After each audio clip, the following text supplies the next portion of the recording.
Okay, guys, the burning question on every buyer's mind right now, what the is going on with pricing? And we get it. It's a transitional market. It's very frustrating. If you're looking online, prices range all over the place.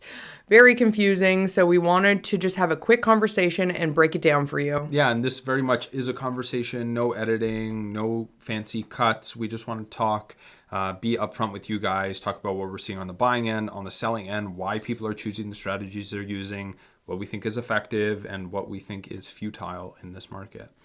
Okay, so the first strategy that everybody knows, you've been seeing it over the past couple years, it's listing far below market value, holding offers with the expectation that on offer date, there's going to be a bidding war or multiple offers situation. Well, now it's a bit of a transitional market, it's downturning, and on offer date, sellers are not receiving those offers, or if they are, they're not meeting their often unrealistic expectations. So instead of adjusting that sale price or that asking price of the property, what they're doing is just leaving it as is, so priced far below what they're willing to accept.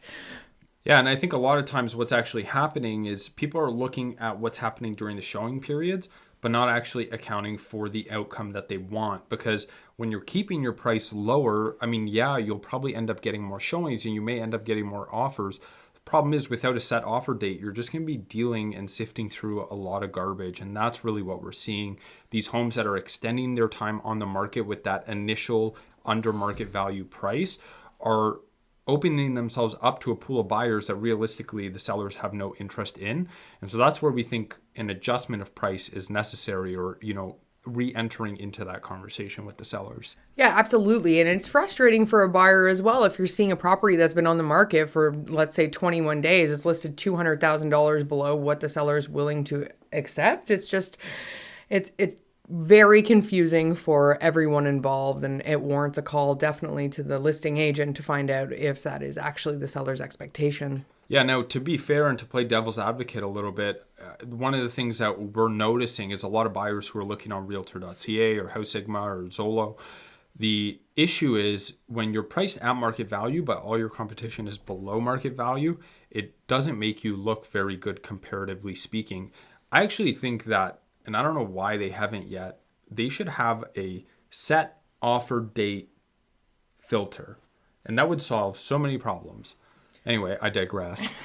Buyers are seeing your price at a much higher price point, and that could be leading to fewer offers. So I do still think there is merit to having your property listed for a certain period of time. But I think we need to adjust that and not leave them sitting for weeks and weeks below market value, because it is very confusing to the consumer for sure.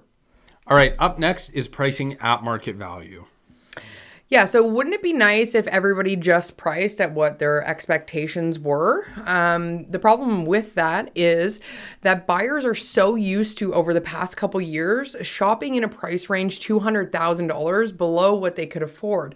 So if you're priced at market value and buyers are still shopping in and accustomed to shopping in that price range of $200,000 less than what they can actually afford, you stand to risk losing those potential eyes on your property. So really what we're recommending for our buyers and what we're doing for our buyers right now is expanding their search parameters to actually go up to the price range that they can afford and sifting through some of those that maybe are holding offers. It may actually be a really good opportunity for you while you're looking, because again, while the majority are maybe still accustomed to looking at properties that are well below market value, if you can identify a couple that are priced at market value and willing to look at offers anytime, I think there's an opportunity for you to get in there with a competitive offer and just get something sealed up without having to actually worry about competing. And last but not least, the third and far less popular or effective strategy would be pricing your home at the market value of your home 2 months ago. We are seeing this a lot more than you might think. Don't do this. Don't do it. What we've seen is people who were holding offers in March or in early April who didn't get the numbers that they wanted, and so they priced back at what their expectations were at that time, without taking a look at all the other recent sales that have happened in the meantime and adjusting their expectations accordingly.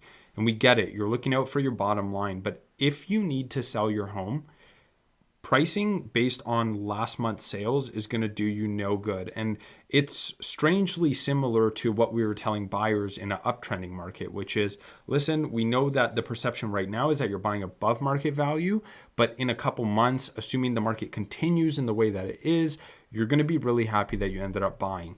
This is that exact same thing, but now for sellers. With the market trending down, you almost need to get ahead of that downtrend. And maybe you feel like you're leaving $5,000, $10,000, $15,000 on the table, but assuming the market continues, which right now it seems like it's going to in that downtrending direction, you want to make sure that you're not chasing that market and falling farther and farther behind. So staying priced at where you were at in your mind in March in terms of the value of your home is going to do nothing but leave you on the market for longer, and honestly just let other homes undercut you and make them look a lot better. Yeah, absolutely. And the second somebody's kind of squeezed for time or kind of has that quick fire sale or that for sale because they've already purchased something and end up accepting something far less than what the market value should be even in today's market, well, that affects the value of your home as well. And now that's setting a precedence for the neighborhood.